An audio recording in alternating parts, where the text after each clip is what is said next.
কোন কোন জায়গায়? নীলমোহনী, রামপুরা। তো পড়ালেখা করো? হ্যাঁ।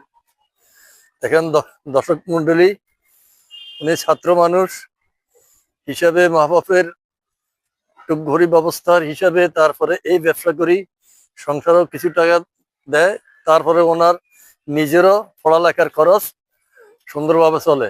দর্শক মন্ডলী, আপনারা যারা আছেন, যাদের আর্থিক অবস্থা দুর্বল, তারাও এই ধরনের ব্যবসা বাণিজ্যে বা ছেলেমেয়েদের নিজের খরচের জন্য শিখাইবেন।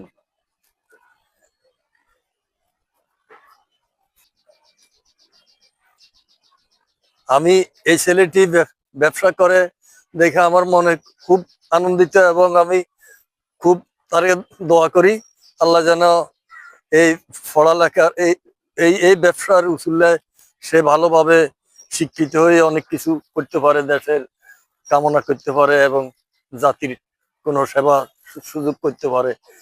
এই বলে আমি দোয়া করিলাম, আল্লাহ তারে সফল করুক।